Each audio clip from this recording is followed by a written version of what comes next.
세상은 하나님의 장엄으로 충전되어 있다. 그것은 흔들린 금박에서 쏟아지는 빛처럼 불꽃을 발하리라.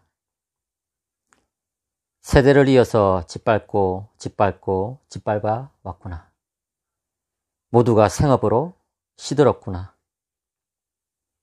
그런데 이러함에도 자연은 결코 다함이 없구나. 만물 깊은 곳에서 가장 소중한 신사람이 살아있구나. 성령께서 이 구부러진 세상을 따뜻한 가슴으로 그리고 찬란한 날개로 품고 계시기 때문이다. 반갑습니다, 여러분. 저는 고신대신학과 우병훈 교수입니다. 제가 방금 읽어드렸던 이 시는 제라드 맷리 홉킨스라는 시인의 하나님의 장엄이라는 시의 한 부분입니다. 제가 지금 읽고 있는 이 책, 니콜라스 월터스토프 박사님의 회고록인데요. 제목이 경이로운 세상에서 라고 붙여져 있습니다. 월터스토프 박사님은 제가 여러 차례 뵌 적이 있습니다. 유학 시절에 그분이 컨퍼런스에 오셔가지고 강의하는 것을 들은 적이 있고요. 또 이분이 여러 성도들과 함께 공동으로 시작하게 된, 그리고 지금은 굉장히 성장해가지고 꽤 규모가 있는 교회가 된 COS라고 하는데 Church of the Servant, 그 종의 교회라는 교회에서 제가 가가지고 여러 차례 예배를 드렸는데 그때 이 월터스토프 박사님을 뵌 적이 있습니다. 제가 공부했던 곳이 미국 칼빈 신학교다 보니까 월터스토프의 이 회고록을 읽는데 굉장히 참 재밌고 또 감동을 받았습니다. 개혁주의 신학이 무엇인지, 또 개혁주의 신앙생활이 어떤 것인지, 그리고 정말 이 하나님을 사랑하고 이웃을 내 몸과 같이 사랑하는 한 사람의 그리스도인의 그 모습이 어떠한지를 너무나 잘 보여주는 책 같아요. 제가 이때까지 많은 책들과 또 논문들을 읽었습니다. 세어보면 10,000권이 넘는 그런 책들을 본 것 같아요. 근데 그 중에서 제가 읽었던 여러 자서전, 또 전기, 이 회고록들 중에서 이 책은 5손가락 안에 드는 책이라고 말씀드리고 싶습니다. 너무나 참 감동적인 그런 구절들과 또 장면들이 많았습니다. 제가 이분을 직접 여러 번 뵀기 때문에 그런 것인지도 모르겠는데 제가 읽었던 그런 자서전들은 주로 이 사람은 너무나 대단하기 때문에 나하고는 너무 거리가 멀구나 이런 느낌을 주는 자서전들이 많았어요. 그런데 이 월터스포의 회고록은 물론 이분은 너무나 탁월한 학자고 저하고 이제 너무나 거리가 먼 그런 대단한 분이라고 할 수 있는데, 그럼에도 불구하고 이분이 살아오면서 겪었던 여러 가지 이야기들, 특별히 이분의 어린 시절, 그런 여러 가지 이야기들은 굉장히 참 서민적이다. 참 평범했다. 평범하다 못해, 정말 너무나 가난하게 살았구나. 또,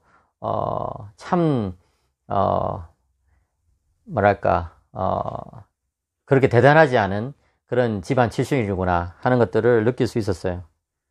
소위 말하면 흙수저라고 할까요?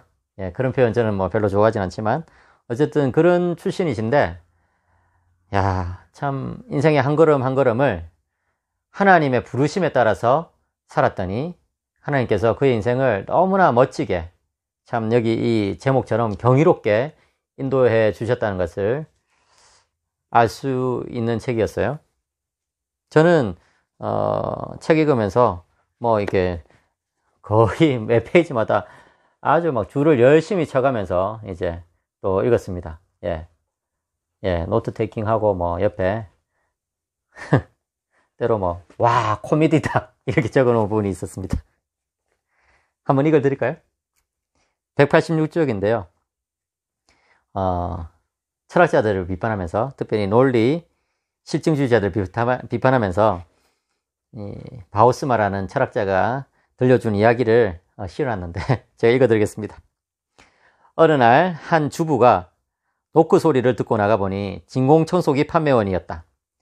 판매원은 신형 진공청소기를 팔고 있다며 집에 들어가서 시연을 해봐도 되겠냐고 물었다. 주부는 지금 쓰는 진공청소기에 아주 만족한다고 말했다.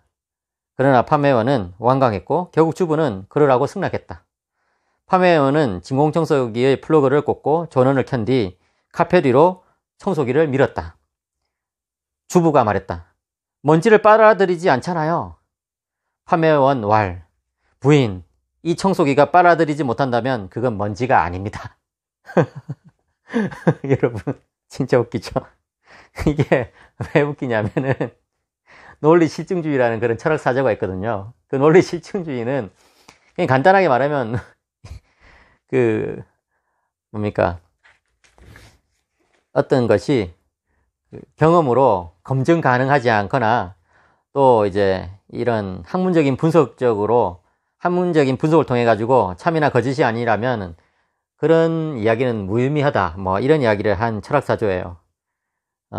쉽게 말하자면은 그냥 경험적으로 이제 검증 안 되거나 또는 학문적으로 이제 증명이 안 되는 그런 것들은 의미가 없다. 뭐 이런 거죠. 근데 왜 이 논리 실증주의가 문제가 되냐면은 그 하나님을 한번 생각해 보세요, 여러분. 하나님은 이 논리 실증주의자들이 보기에 경험으로 검증이 가능하지 않은 거거든요. 예, 물론 여러분 예수님 믿는 분들은 하나님은 경험으로 검증 가능하잖아 이렇게 말할 수 있을지 모르겠는데 어쨌든 그 사람들이 이 말하는 이 경험이란 것은 어떤 학문적으로 또 과학적으로 이제 좀 설명할 수 있는 그런 경험들을 말하기 때문에 하나님은 그 사람들에게는 검증 불가능한 거고요. 그 다음에 이 철학적이고 또 뭐 학문적인 분석을 할 수 없는 대상이라고 생각하기 때문에 이 논리 실증주의자들은 하나님에 대해서 말하는 것 자체가 무의미하다 이렇게 이야기했는데 이 바우스마라는 사람이 진공청소기를 파는 사람의 이제 빗대가지고 논리 실증주의자들을 비판하는 거예요. 진공청소기 이상한 진공청소기 논리 실증주의로 말하겠죠? 이상한 진공청소기로 방을 이렇게 쭉 이제 청소하는데 뭐 빨아들일 수가 없는 거예요. 뭐 이게 먼지를 뭐 쉽게 말해서 이 논리 실증주의를 엄밀하게 갖다 대면은 뭐 할 수 있는 작업이 없다는 거거든요.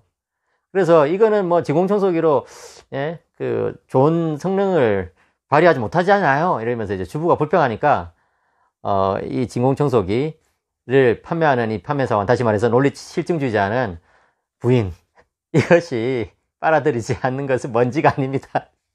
이렇게 이야기를 한다는 것인데, 다시 말해서 이 논리 실증주의라는 것을 대고 이제 막 철학을 해가지고 의미 없는 것은 그것은 철학의 대상이 아닙니다. 이렇게 이야기하는데 사실은 그것을 엄밀하게 갖다 대면 철학의 거리가 하나도 없어진다. 다 사라진다.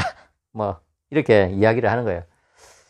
이렇게 이야기 들어도 이게 뭔지 잘 모르시는 분들은 이 책을 한번 읽어보세요. 읽어보시면 조금 더 자세히, 좀 더 친절하게 설명되어 있습니다. 그 외에도 저는 이 책을 읽으면서 참 재밌는 내용들이 많았어요. 뭐 예를 들어서 월터 스포의 스승이었던 젤레마라는 스승이 있었는데 그 사람이 얼마나 대단한 사람이었나, 뭐 이런 것에 대해서도 썼고요. 그와 동시에 젤레마의 약점 이런 것도 썼죠. 그 다음에 또 이 철학을 하는 목적이 뭐냐? 철학을 하는 목적은 이해에 대한 사심이 없는 사랑이다. 뭔가를 알고 싶어서. 아리스토텔레스가 형이상학 제1권 1장에서 인간은 뭔가를 알고 싶어하는 그런 욕구가 있다, 이런 이야기를 하거든요. 그런 것들이 사실은 철학의 중요한 그런 동기라고 이야기하는데 뭔가를 이해하고 싶다는 그 욕구에서부터 월터 스푸는 많은 것을 탐구하였고 또 책을 많이 써냈다는 거예요. 그런데 참 재밌는 것은 이 뭔가를 이해하고 싶다고 했을 때 이 월터 스푸는 단지 어떤 철학자들의 그런 사변, 어떤 철학자들의 어떤 그런 고유한 주제, 뭐 굉장히 이제 일반인들이 접근하기 힘든 그런 주제만을 이해하고 싶다고 이렇게 했던 것이 아니라 삶 속에서 부딪히는 여러 가지 질문들 있잖아요. 그런 것들을 이 사람은 좀 이해하고 싶어 했던 거예요. 굉장히 참 그 부분이 저한테는 많이 와닿는데요. 저는 이 책을 읽으면서 이렇게 좀 새롭게 배운 것들을 이렇게 페이지하고 또 간단하게 좀 요약해서 키워드를 적었습니다. 그런데 월터 스프로프가 탐구했던 주제들이 예를 들어서 뭐 정의의 문제, 예, 이거 굉장히 참 중요하게 다뤘죠.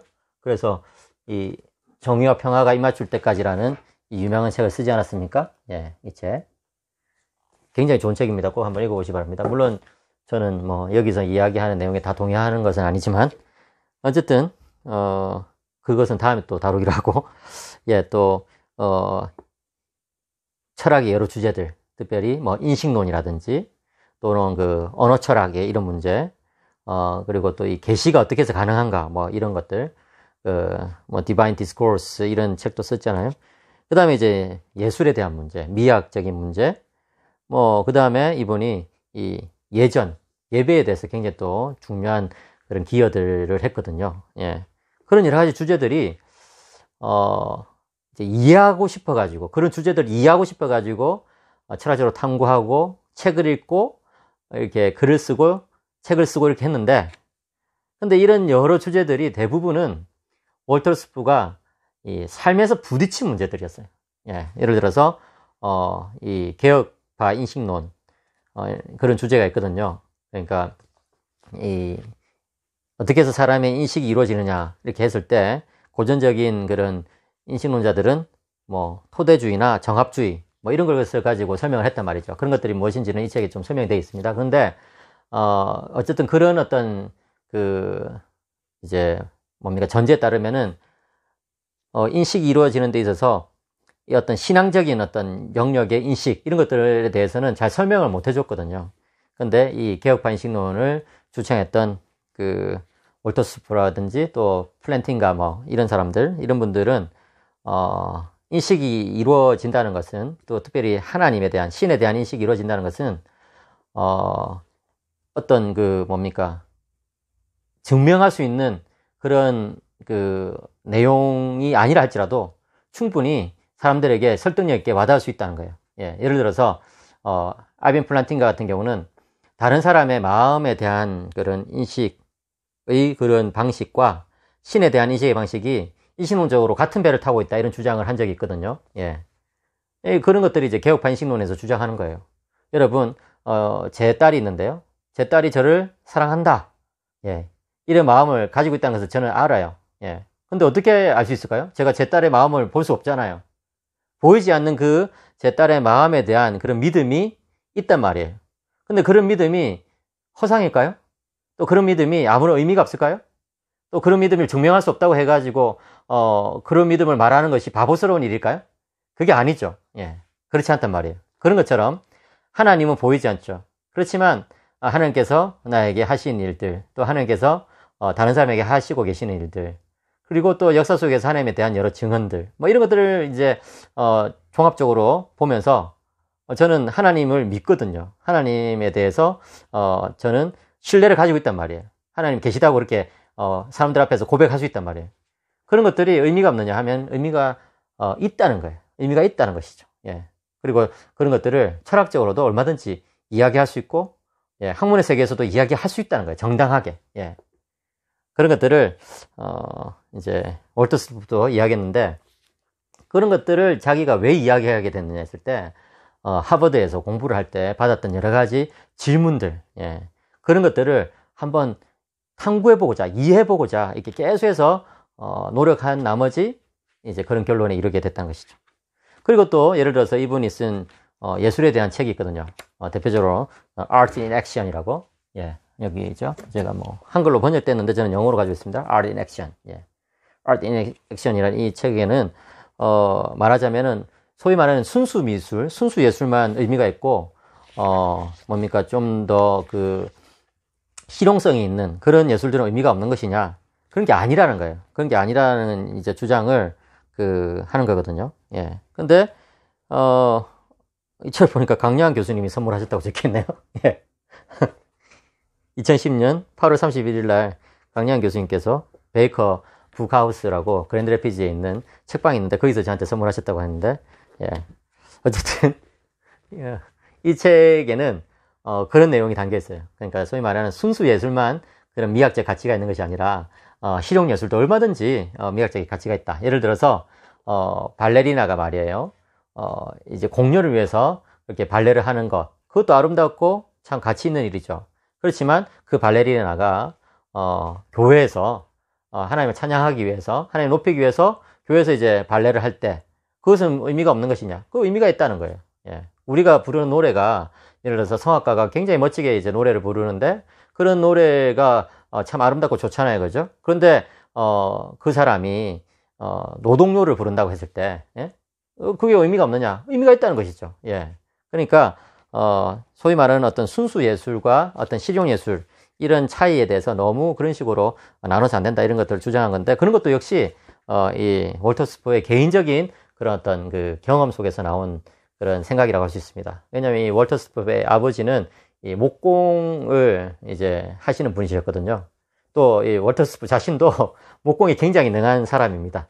그래가지고 뭐 집 지을 때 자기가 직접 이제 나무를 깎아가지고 자기 집을 지을 때 이렇게 또 여러 가지 그 뭡니까 설치도 하고 이렇게 했던 것을 여기 또 써놨어요. 예.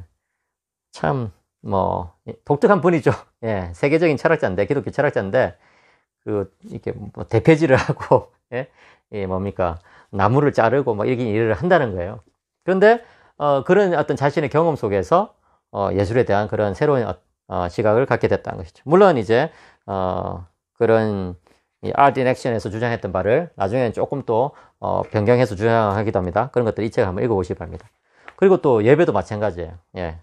이 책의 한 부분에 보면은 이 예배에 대한 그런 그 개혁을 어떻게 해서 하게 됐는지 이게 잘 써놨어요. 특별히 그런 이제 과정 속에서 이분이 COS 아까 제가 말씀드렸던 그 책을 그 교회를 또 그 설립하게 됐죠. 여러 사람들과 함께 188쪽의 한 단락입니다. 1960년대의 사회적 혼란의 결과로 많은 젊은이들이 자신이 속한 교회에 비판적이 되었다. 예. 1960년대에 미국이 이제 굉장히 뭐 사회적 혼란이 이제 많았던 것이죠. 뭐 전쟁의 문제와 관련돼 가지고. 근데 그들은 그 미국의 젊은이들은 보다 참여적인 예전, 또 보다 강렬한 교제, 상명하달식 권위 구조의 탈피, 사회 정의에 대한 진지한 헌신, 남성과 동일한 여성의 발언권, 전쟁의 윤리성에 대한 열린 논의를 원했다. 그리고 변화를 지지하는 젊은이들 중에는 클레어와 나도 있었다. 클레어는 자기 부인입니다. 예, 월터 스포의 부인인데. 여러분, 여기서 보시면은 이런 요구들이 1960년대 미국에서 있었는데, 제가 생각했을 때는 지금 21세기 한국에서 이 청년들이 요구하는 것이 아닌가 하는 생각이 들었어요. 보다 참여적인 예배, 보다 강렬한 교제, 그죠? 그 다음에 이 권위주의를 탈피하는 거. 그 다음에 사회 정의에 대해서 정말 진지하게 헌신하는 거. 그 다음에 남성과 동일한 여성의 어떤 발언권들. 예. 전쟁의 윤리성, 뭐 이런 것들은 조금 뭐 예일 수 있지만, 그럼에도 불구하고 이제 이 사회에 존재하는 여러 어떤 뭡니까? 이 정의와 관련된 문제. 이런 것들에 대해서 요즘 교회 젊은이들이 고민이 많은데, 교회는 참 너무나 변화가 없잖아요. 예. 그런 것들을 고민을 하다 보니까, 이분이 이제, 사도행전 공동체라는 공동체에 참여하게 되었고, 예, 그 다음에 또, 그런 공동체가 이제 나중에, 이 칼빈 신학교가 속한 CRC 교단, 예, 북미의 개혁교단에 이제 편입하게 됐어요. 그래가지고 이제, 종회교회라는 교회를 설립하게 되었고, 그 교회에 또 예배를 굉장히 또, 아름답게 만들어가는데, 이 월터 스포가 기여하게 됐다는 것이죠. 제가 참 이 책을 읽으면서, 특별히 이분이 이 정의의 문제에 굉장히 관심이 많구나 하는 것을 생각하게 됐어요. 실제로 이분이 정의에 대해서 여러 책을 썼죠. 그죠? 여러 책을 썼어요. 그런데, 저는 뭐 그 책에 대해서 다 소개할 수는 없고, 제가 가지고 있는 책만 해도 이분이 정의에 대해서 쓴 책이 한 4권 이렇게 있는 것 같습니다. 그런데 그런 것도 다 실제적인 만남 속에서 계기가 있더라고요. 그러니까 무슨 말이냐니까, 자기가 이 남아프리카 공화국에 이 컨퍼런스에 갔다가 거기서 이 아파르테이트 뭡니까? 그 흑백 분리, 그죠? 여러 인종 간의 분리, 이런 것들을 실제로 보고 듣고 나서 이제 하나님의 부르심을 느낀 것이죠. 내가 이 남아공의 이 인종 문제, 그 뭡니까? 흑백 차별 문제, 이것들을 이런 문제들을 내가 계속해서 이제 논의하면서 뭔가 좀 이제 바뀌도록 해야 되겠다, 이런 걸 생각한 거죠. 그 다음에 또 이 뭡니까? 이 중동의 문제, 예, 자기는 막연하게 그냥 이스라엘 사람들이 잘하고 있다, 이런 식으로 생각하고 있었는데, 그게 아니라 예, 이 중동의 문제가 생각보다 굉장히 복잡하다는 것을 깨닫게 되었고, 특별히 이 팔레스타인 사람들의 인권을 또 위해서 일하게 되는 그런 어떤 계기, 예, 그렇게 되는 것이죠. 예. 그리고 또 뭡니까? 나중에는 또 이 온두라스에서 굉장히 사회적으로 부패하고 이런 문제를 직접 가서 보면서 또 거기서 이제 부르심을 받아가지고 그 문제를 또 해결하기 위해서 글도 쓰고 활동을 했던 것이죠. 그러니까 이분이 정의에 대해서 여러 책을 쓴 게 단지 책상 머리에 앉아가지고 정의란 무엇인가를 논한 것이 아니라 아주 실제적으로 뭡니까? 그 현장에 가서 사람들의 얼굴을 보고 또 그들의 이야기를 들으면서, 예, 이 불의를 겪고 있는 사람들의 그 고통을 직접 보고 들으면서, 예, 이 정의에 대한 그런 그 부르심을 느꼈고, 그래서 그 운동에 참여하게 되었고 책도 내게 됐던 것이죠. 예, 그 부분이 저는 참 굉장히 인상적이었어요. 그리고 또 이분은 정말 이 개혁주의 신앙을 계속해서 가지고 있는 가운데 이제 사회 정의의 문제에 대해서도 이야기를 하고요. 예. 그 다음에 철학적인 여러 주제들도 다루고 이렇게 했어요. 그 중에 하나가 이분이 또 뭡니까? 이런 또 책을 이제 썼잖아요. 예.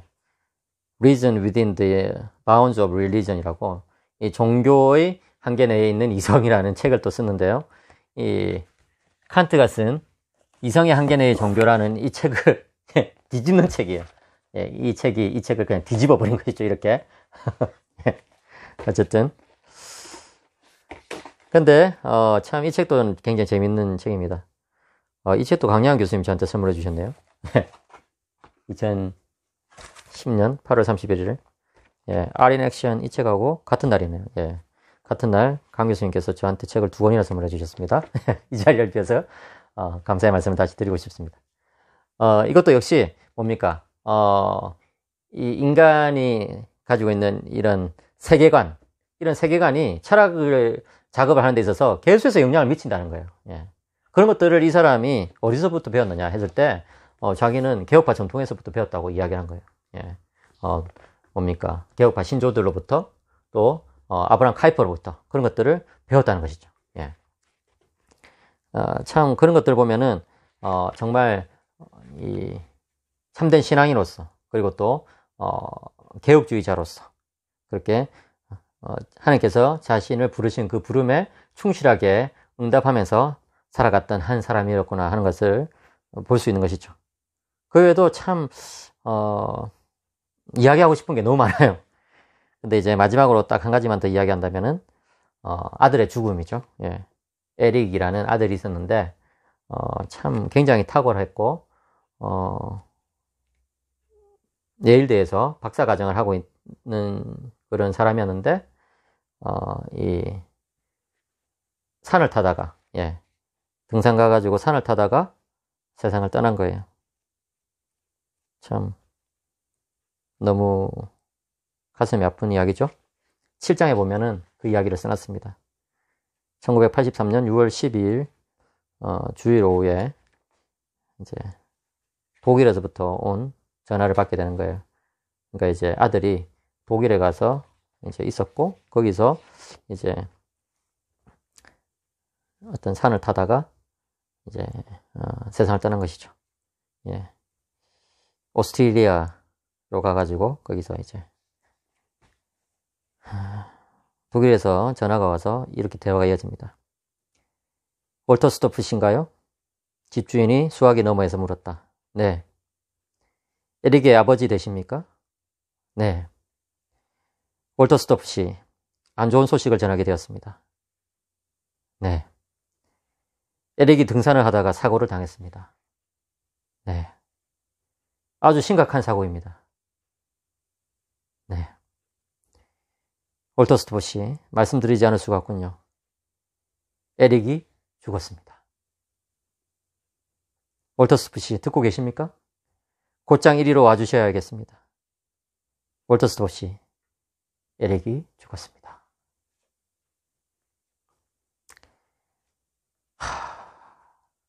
참. 사랑하는 아들이 죽는다는 것. 와, 얼마나 슬픈 일일까요? 예, 저도 지금 막 눈물이 나려고 하는데. 어쨌든, 네. 그런 고통을 겪은 사람이고, 그 고통을 겪으면서 글을 쓸 수밖에 없던 것 같아요. 이 글을 쓴다는 것이 참 때로는 그 치유적 기능이 있거든요. 예.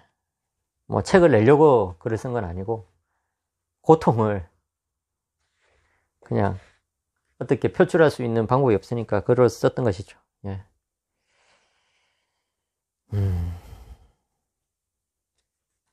아무튼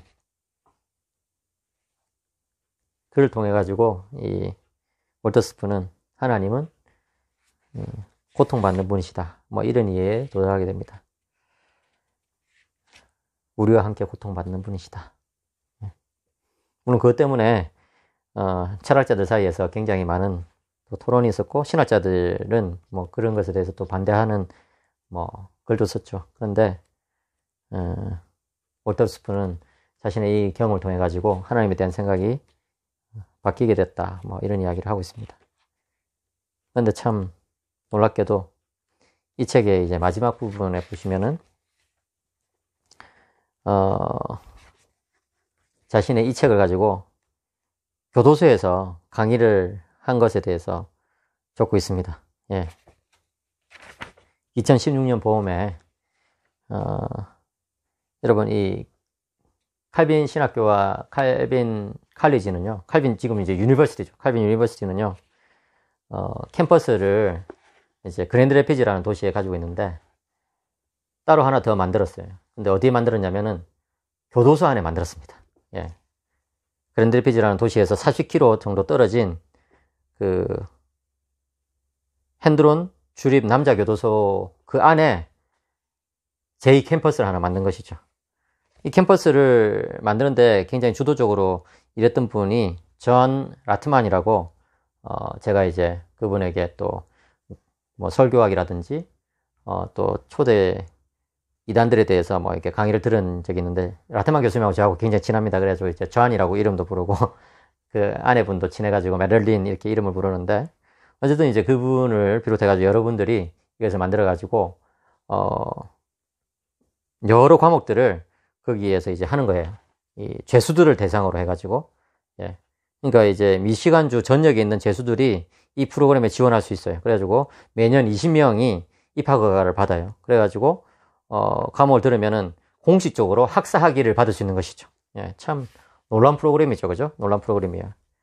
근데 이제 그 프로그램에서 케빈 코코란이라는 칼빈 유니버시티의 철학 교수가 철학 개론을 가르치는데 그 강의에 이제 필독서 중에 하나가 이제 나는 사랑하는 사람을 잃었습니다라는 이 월터 스토프가 아들을 읽고 이제 쓴 책을 필독서로 이제 하는 거예요. 그러니까 이 교도소에 있는 그런 수감자들 중에 어떤 분들이 그분을 직접 한번 모시고 강의를 들었으면 좋겠다. 이래가지고 강의를 들었는데 가가지고 이제 강의를 했는데 너무나 감동을 받은 거예요. 이분이. 예, 너무나 감동을. 그 20명의 수감자 한 사람 한 사람이 교수님이 우리와 함께 해주셔서 너무나 영광입니다. 이렇게 이야기를 했고요.